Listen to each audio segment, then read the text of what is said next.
evening. You are watching the news from the Sultanate of Oman television. First, the headlines. His Majesty Sultan Haytham bin Tariq issues a royal decree. His Majesty the Sultan receives a phone call from His Excellency Chancellor of the Republic of Austria related to the good relations between the two countries and means of enhancing cooperation and partnership in various sectors. His Majesty Sultan Haytham bin Tariq exchanged cables of greetings with the leaders of Arab and Islamic countries on the occasion of the new Hijri year 1447 and the anniversary of the Prophet's Hijrah.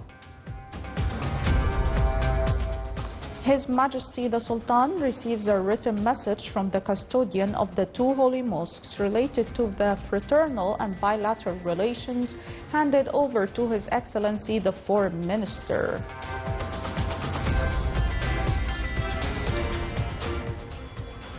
And a new section of Sultan Turki bin Said road dualization project is opened in the Governorate of South al-Sharqiyya.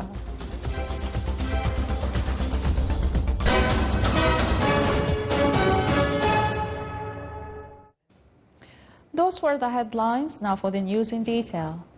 His Majesty Sultan Haytham bin Tariq issued Royal Decree number 59/2025 on establishing an embassy for the Sultanate of Oman in Romania. Article 1. An embassy for the Sultanate of Oman shall be established in Romania. Article 2. This decree shall be published in the official gazette and shall come into effect from the date of its issue.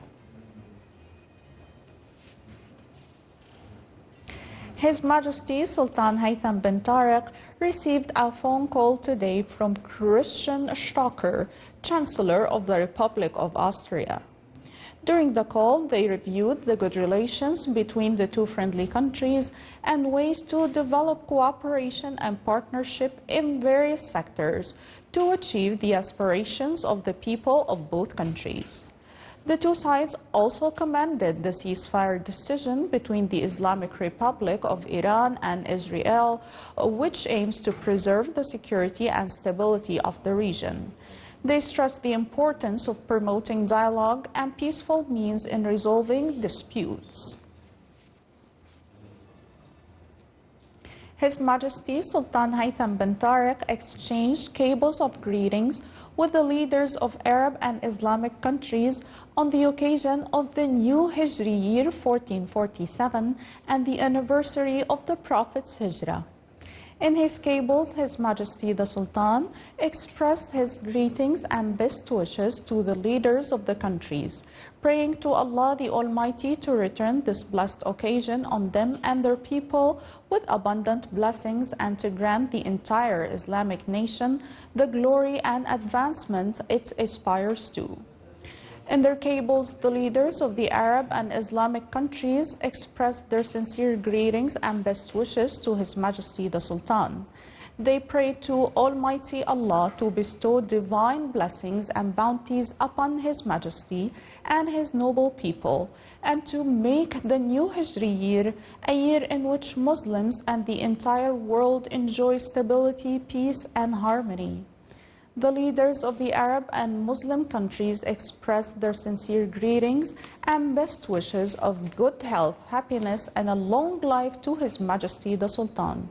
They also prayed to Allah the Almighty for the return of this blessed occasion on His Majesty for many years to come, to achieve all aspirations of further progress and prosperity for His noble people.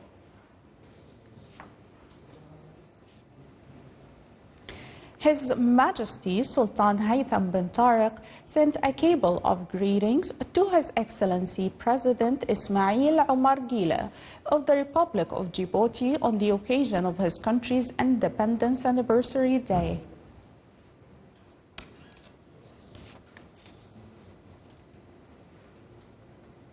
His Majesty Sultan Haytham bin Tariq has received a written message from the custodian of the two holy mosques, King Salman bin Abdulaziz Al Saud of the Kingdom of Saudi Arabia, regarding bilateral and fraternal relations between the two countries. The message was handed over to His Excellency Sayyid Badr bin Hamad Al Busaidi, Foreign Minister, when he received today His Excellency Ibrahim bin Saad bin Bishan, Ambassador of the Kingdom of Saudi Arabia to the Sultanate of Oman. The meeting discussed bilateral relations between the two countries and ways to enhance them in various political, economic, investment, and cultural fields. Members of the Shura Council continued their discussion of the Ministry of Commerce, Industry and Investment Promotion statement during the 14th regular session, which reviewed facilitating the business environment and improving services provided. The session also discussed supporting national industries and facilitating access for money products to global markets, as well as promoting investment opportunities, attracting quality investments, and boosting exports.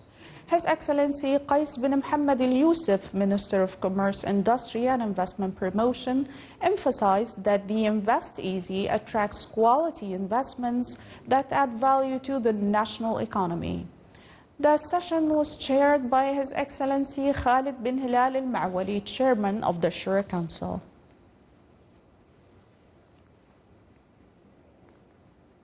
The Civil Aviation Authority held its 2025 annual media briefing yesterday to present its 2024 performance highlights. The event was held under the auspices of His Excellency Dr. Abdullah bin Nasser Al Harrasi, Minister of Information. Here's more on this report.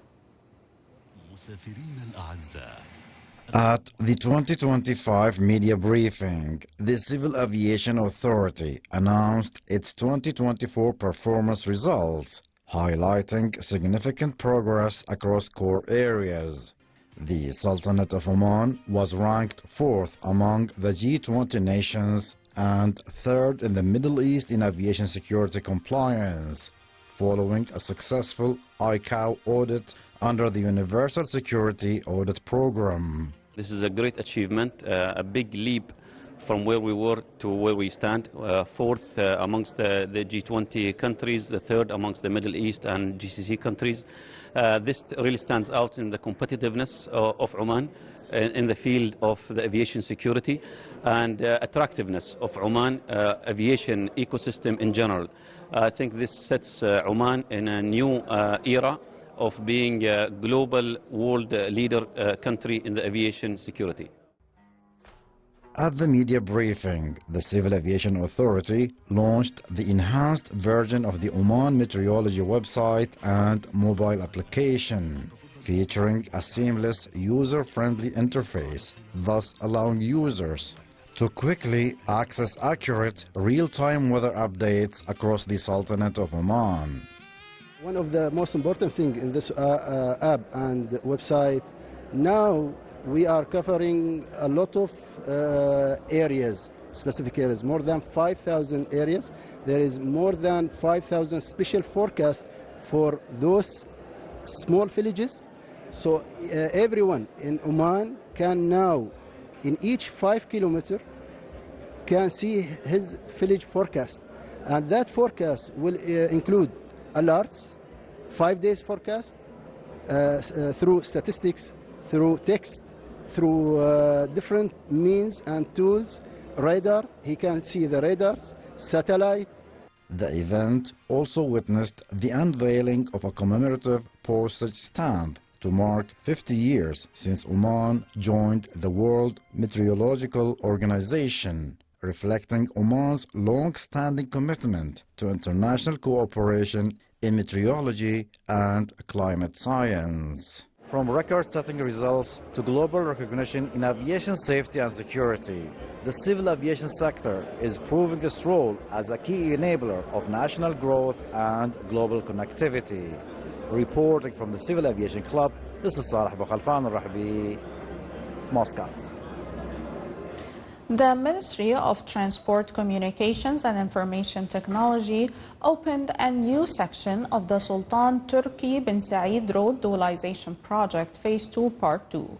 extending from Wilayat of Al-Kamil Al-Wafi to the Wilayat of Sur at a length of 9 kilometers.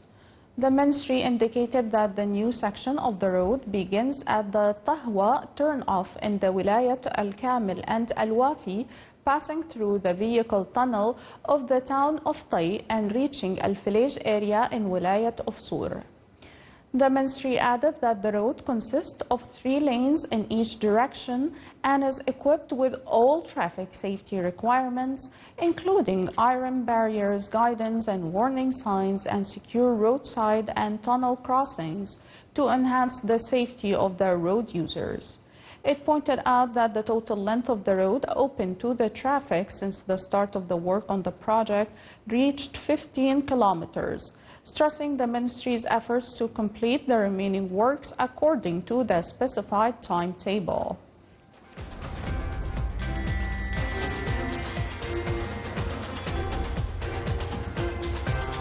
Still to come on News Bulletin.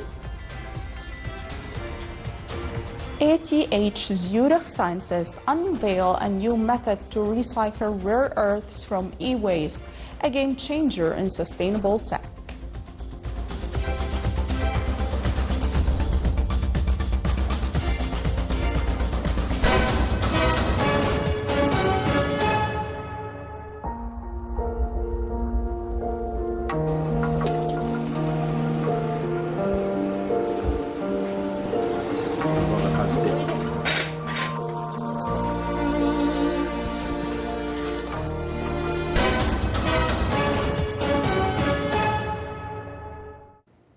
The Royal Oman Police marked the International Day Against Drug Abuse and Illicit Trafficking with a strong message of awareness, unity, and action.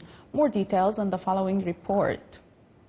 Marking the International Day Against Drug Abuse and Illicit Trafficking, and under this year's theme, Breaking the Chains, Prevention, Treatment and Recovery for All, the Directorate General for Combating Drugs and Psychotropic Substance hosted a public awareness event on Wednesday evening at Matrah Corniche. The event aimed to raise public awareness about the dangers of drug abuse and the importance of community efforts in prevention. Activities included a powerful awareness videos emphasizing the need of collective action, a discussion panel featuring experts, an exhibition by various government and private organizations showcasing their contribution to drug prevention and education. The Royal Oman Police, represented by the Director General for Combating Drugs and Psychotropic Substances, is making a significant effort to commemorate the International Day Against Drug Abuse. This day plays an important role to protecting our society, encouraging treatment for addicts, and of course standing together as one to preserve values, safety and well-being of our country. The evening also featured a friendly football match at the Mexico field between the University of Technology and Applied Sciences and the Matrah Sport Club, promoting healthy lifestyle as a mean of prevention. The event concluded with a recognition ceremony honoring participating organizations for their valuable contribution to community outreach, education, and prevention efforts. This is Captain Saeed bin Salim Mherzi, the Directorate of Relations and Security Information, Royal Oman Police. The Ministry of Housing and Urban Planning reviewed the third phase of the Rustaq City Structure Plan. The plan includes a comprehensive future urban map for Rustaq City, defining urban areas and land uses and the distribution of transportation networks and infrastructure, in addition to highlighting investment and development opportunities. The project aims to increase the quality of life in Rustaq City and increase its competitiveness. In a game-changing breakthrough from Switzerland, researchers at ETH Zurich have found a way to attract rare earth elements from electronic waste in clean, efficient, and a sustainable approach. More details in the following report. Researchers at ETH Zurich have developed a groundbreaking method to recover rare earth elements from electronic waste, a major step towards sustainable recycling and reduced mining dependence. These elements are essential in modern electronics, powering everything from hard drive magnets to wind turbine generators, yet less than 1% are currently recycled due to the high cost and complexity of separation. ETH Zurich Pioneer Fellow Mary Perrin and her supervisor, Dr. Victor Mogul, created a simpler and more efficient separation process. The new approach could help the EU meet its targets under the Critical Raw Materials Act, which aims to recycle 25% of rare earth needs by 2030. After a long time of geochemical processes, it didn't manage, and us as chemists, because we were able to understand these elements and to exploit their really unique properties, we have to find better ways to separate them and also to do it from waste, so that you also avoid all the geopolitical and environmental impact of mining. As China continues to dominate the rare earth market with over 70% of global mining and 85% of refining capacity, Europe is under growing pressure to boost its resource independence. ETH Zurich's next goal is to scale up the technology by partnering with industry, bringing rare earth recycling directly to manufacturing floors. This is the Sultanate of Oman television. Before we end tonight's news bulletin, here are the main points once again. His Majesty Sultan Haytham bin Tariq issues a royal decree. His Majesty the Sultan receives a phone call from His Excellency Chancellor of the Republic of Austria related to the good relations between the two countries and means of enhancing cooperation and partnership in various sectors. His Majesty Sultan Haytham bin Tariq exchanges cables of greetings with the leaders of Arab and Islamic countries on the occasion of the new Hijri year 1447 and the anniversary of the Prophet's Hijrah. His Majesty the Sultan receives a written message from the custodian of the two holy mosques related to the fraternal and bilateral relations handed over to His Excellency the Foreign Minister. And a new section of Sultan Turki bin Said road dualization project is opened in the governorate of South al-Sharqiyya. With that, we come to the end of tonight's news bulletin from all of us here at the newsroom and the studios. Thank you for watching and have a good night.